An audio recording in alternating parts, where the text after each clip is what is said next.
CSR SP madam கொடுக்க வேணாங்கிறாங்களா இல்ல நீங்க இல்லங்கிறீங்களா? உரிய முறையில விசாரிச்சு சொல்லணும். நாங்க பொது வழியில போங்கிறாங்க. நாங்க இந்த வார்த்தையை சொல்றோம். அதுதாங்க சொல்றேன். உரிய முறையில விசாரிச்சு நடவடிக்கை எடுக்கிறேங்க. விசாரிச்சுதான் நடவடிக்கை எடுங்க. புகாரை பதிவு பண்ணிக்கிட்டே இல்லையா? விசாரிச்சு நடவடிக்கை எடுக்கிறேங்க. புகார் பொன்னமராதி காவல் நிலையத்துல புகார் வாங்கிட்டு இல்லைங்களா? 8/3 பதிவாயிருக்கா இல்லையா? சரிங்க. விசாரிச்சு நடவடிக்கை 8/3 புகார் பதிவாயிருக்கா? புகார் வாங்கிட்டோம். விசாரிச்சு நடவடிக்கை எடுக்கிறோம். 8/3 புகார் பதிவாயிருக்கா? திரும்ப ஒன்னே தாங்க பேசிட்டு நான் சொல்றத பதிவு பண்ணுங்க. ஏன்னா நீங்க எல்லாம் என்ன செல்ல வச்சுட்டு என்ன பண்ணிட்டு இருக்கீங்களா? அவர் என்ன சொல்லிட்டு நீங்க செல்ல வச்சுட்டு இருக்கீங்க. அப்ப நீங்க பேச சொல்றத எடுங்க. நீங்க நான் நாளைக்கு போய் உயர் விசாரிச்சு நடவடிக்கை எடுக்கிறோம். புகார் 8/3 தான் நாங்க கொடுத்துருக்கோம். புகார் பதிவாகி நான் நீதிமன்றத்துக்கு போறேன். எதை கொண்டு போறோம்? நான் சொல்றேங்க. உரிய முறையில விசாரிச்சு நடவடிக்கை எடுக்கிறேன். இந்த விஷயமா எத்தனை மரத்தை பார்க்க நாங்க விரும்புறோங்க அப்படின்னு ஒரு வச்சுக்கோங்க. நான் கோர்ட்டுக்கு போறேன். புகார் கொடுத்துருக்கேன்னு யார்கிட்ட போய் சொல்றது? புகார் கொடுத்திருக்கீங்க. உரிய முறையில விசாரிச்சு நடவடிக்கை எடுக்கிறேங்க. நீதிமன்றத்துல நான் என்ன சார் நாங்க எப்படி போய் சொல்றது? நீதிமன்றத்தில் நான் புகார் கொடுத்துருக்கேன், விசாரிச்சுக்கிட்டு இருக்காங்க அப்படின்னு நான் எப்படி சொல்றது? அப்படிதாங்க சொல்லணும். விசாரிச்சு நடவடிக்கை. ரெண்டாவது விஷயம், நான் புகார் கொடுத்துருக்கேன்னு கோர்ட்ல போய் சொல்லணும். எதை வச்சு சொல்றது? நீங்க சொல்லுங்க. உரிய முறையில விசாரிச்சு நடவடிக்கை எடுக்கிறேங்க. அதுதாங்க இப்ப காவல்துறை சொல்ல முடியும். நீங்க கடைசி வரைக்கும் சிஎஸ்ஆர் பத்தி புகாரை ஏத்துக்கிட்டீங்களா? புகார் கொடுத்திருக்கீங்க. உரிய முறையில விசாரிச்சு தவறு செய்திருந்தா நடவடிக்கை எடுக்கிறாங்க. தவறு செஞ்சிருந்தா எடுங்க, இல்லைன்னா என்ன பண்ணுங்க. நான் அந்த இடத்துக்கே வரல. புகாரை பதிவு பண்ணிட்டே புகார் வாங்கிட்டோம். விசாரிச்சு நடவடிக்கை எடுக்கிறாங்க. நீங்க சொல்றது எஃப்ஐஆர். நாங்க கேட்கறது எங்க மனுக்கான மனு. அதுதாங்க விசாரிச்சு நீங்க பதிவு பண்ணிக்கிட்டு மனு கொடுத்துருக்கீங்க. நீங்க சொல்றது எஃப்ஐஆர் மனு கொடுத்துருக்கீங்க. மனு கொடுத்துருக்கீங்க. சிஎஸ்ஆர் நம்பர் நேற்றைய தேதி 95 சார். நாங்க கொடுத்த 96 அதுதாங்க கம்ப்ளைண்ட் வாங்கிட்டோம். விசாரிச்சு நடவடிக்கை எடுக்கணும்னு சொல்றோம். வேற என்னங்க பதில் சொல்ல முடியும்? முதல் தகவல் அறிக்கை நாங்க கேட்கறது எங்க மனுவுக்கான மனு ரசீது. சரிங்க. சரிங்க. விசாரிச்சு முடிவு எடுக்கிறோம். என்ன சார் மறுபடியும் என்ன உரிய முறையில சொல்ல முடியுமோ அதுதானங்க சொல்ல முடியும். இல்ல சார், தேவையில்லாத பதில் சொல்ல முடியாது இல்லைங்களா? இது தேவையில்லாத. நாங்க கேட்கறது மனு ரசீது. என்னால சொல்ல முடியும். மனு ரசீது நீங்க கேட்கற முதல் தகவல் அறிக்கை நீங்க சொல்றீங்க. நாங்க கொடுத்த மனுக்கு மனுவை பதிவு பண்ணிட்டு ரசீது அவ்வளவுதான். நீங்க நடவடிக்கை சொல்லுங்க. நீங்க எஃப்ஐஆர் கொடுங்கன்னு சொல்லுங்க. அதெல்லாம் கேட்கல. நாங்க கேட்கறது மனு ரசீது. கொடுத்த மனு ஒரு புகார் கொடுத்திருக்கோம். அதுக்கான ரசீது நாங்க புகாரை பெற்றுக் கொண்டோம். அவ்வளவுதான். நீங்க நடவடிக்கை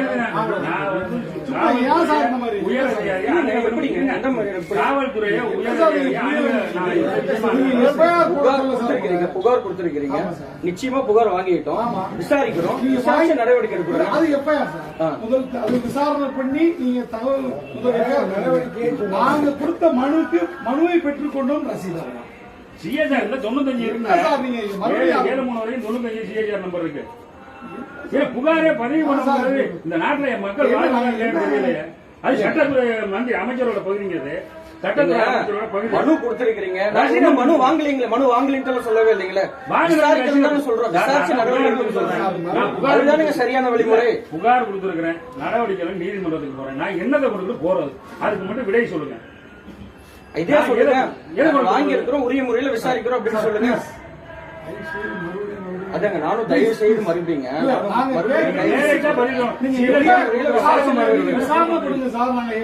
கேட்கல. நாங்க கேட்கறது ரசீது. அது 5 மணில இருந்து எத்தனை மணி வரைக்கும் மறுநாள் ஆயிடுச்சு.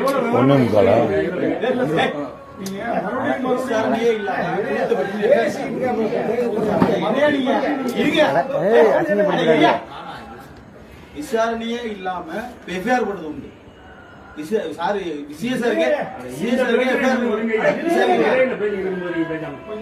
நீங்க டைரக்டாவே பதில் சொல்ல மாட்டீங்களா? சிஎஸ்ஆர் இல்ல இல்ல அது வழக்கம். அதாவதுங்க சிஎஸ்ஆர் இல்ல. எல்லாத்துக்கும் உரிய முறையில விசாரணை பண்ணணுங்க. அதுதானே சரியான வழி. அது ஒன்றும் தவறு இல்லைங்களா? விசாரணை பண்றது தவறு நீங்களே சொல்லுங்க.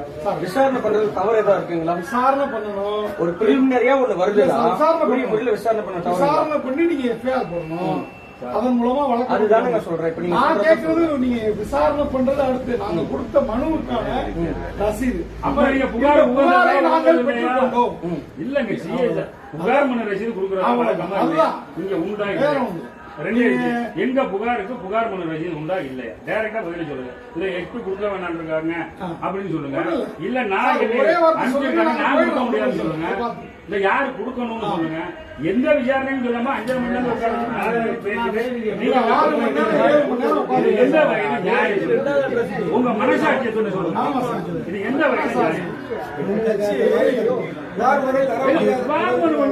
ஒரு ஏக்கத்துல இத்தனை மணி நேரமா வந்து நீங்க அடேங்கப்பா விசாரிக்கணுங்க. ஒரு மனுனா பெட்டிஷன் ஒன்று கொடுத்தீங்கன்னா பிரிலிமினரியா விசாரிக்கணுங்க. அது ரொம்ப முக்கியமான விஷயம். அதுதானே சொல்றேன். சார் எனக்கு 50 வயசு 25 வருஷம் சொல்லுவாங்க. சரிங்க சரி. நீங்க வந்து இப்ப சொல்றீங்கல்ல எஃப்ஐஆர் நாங்க கேட்கல சார். சரிங்க. நான் பல வழக்குல போயிருக்கேன். நாங்க கேட்கறது வந்து கொண்டாலும் ஒரு ரசீது புகார்னா பதிவு பண்ண ரசீது எஃப்ஐஆர் போடணும். விசாரிக்கிற நீங்க விசாரிங்க சார். அது உண்மைத்தன்மை இல்லைன்னா நான் எதுவும் சொல்லலைங்க. நான் எதுவும் தவறாகவும் சொல்லலைங்க. மறுபடியும் சாப்பிட்டு பேசுறீங்க. ரசீது மட்டும் பேசுறீங்க.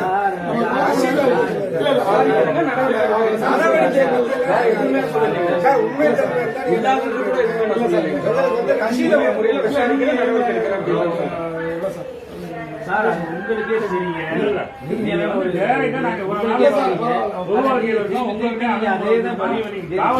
நீங்க டைரக்டா வந்து எப்படி ரசீது கொடுக்காம ஒரு காவல் நிலையம் இயங்க முடியும்? ஒரு புகார் மனுவுக்கு ரசீது கொடுக்காம ஒரு காவல் நிலையம் இயங்குதா? அது எப்படி? மிகப்பெரிய கேள்வி புரியல. நீங்க எஃப்ஐஆர் நாங்க போட சொல்ல உங்களுக்கு விசாரணையே எல்லாம் பண்ணுங்க. ஒண்ணு முன்னா தூக்கிக்கிறாங்க. புகார பதிவு பண்ணக்கூடாதுன்னு காவல் நிலையம் இருக்காங்க. புகார் பதிவு செய்து நாங்க சொல்லவே இல்லை. பதிவு ரசீதை கொடுங்க.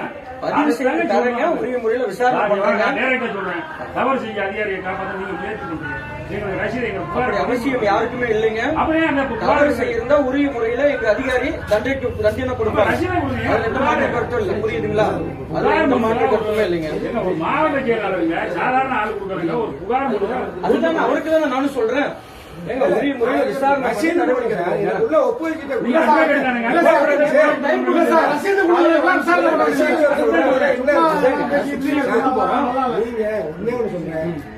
கொடுத்ததுக்கு ஒப்பு வச்சுட்டு ரசீது கொடுக்கணும்லங்க. சரிங்க. தகவல் தெரிவிக்கிறோம் அப்படின்னு சொல்றேன். நாளையில தகவல் தெரியும் ரசீது என்ன அப்படின்ட்டு நான் சொல்றேங்க. முழுமையா சொல்றேன். அவர் பதிவு பண்ணுங்க. அதிகாரத்தை பேசுறாரு. அது பத்தி என்னங்க அதிகாரத்துல ஒரே விஷயம் சார். என்ன சொல்றேன். என்ன வேணாலும் சொல்லலாம். என்ன வேணாலும் சொல்லலாம்.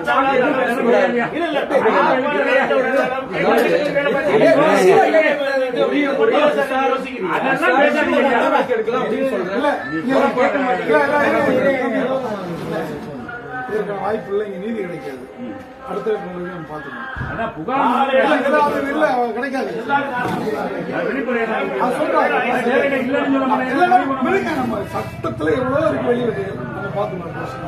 நம்ம அடுத்து ஒண்ணு அது சொன்ன சார் சொன்னதை நீங்க ரெக்கார்ட் பண்ணி அதெல்லாம் என்ன புகார் மனுக்கு ரசீது கொடுக்குறது.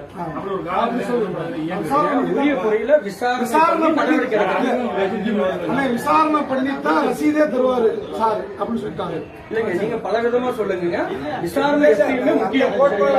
ஒரு மனுக்கு ரசீது கொடுங்கன்னு கேட்கிறேன். நீங்க விசாரிக்கிற அதுக்கப்புறம் எங்க மனுவை ஏத்துக்கிட்டு விசாரிக்கணும். அப்ப விசாரணைக்கு உகந்ததா இல்லையாங்கிற முடிவெடுக்கிறது எங்களுக்கு ரசீது கொடுத்ததுக்கு அப்புறம் சார். நான் எனக்கு சர்வீஸ் 40 வருஷமா பொது வாழ்க்கையில் இருக்கேன் சார். இந்த மாதிரி ஒரு விவாதத்துல இவ்வளவு மோசமா ஒரு காவல் நிலையம் இருக்கும் அப்படிங்கறத நான் எதிர்பார்க்கவே இல்லை. சட்டத்துறை அமைச்சர் போயிடும் சேர் எடுக்கணும்னே. சேர் எடுக்கணும்ல. சேரு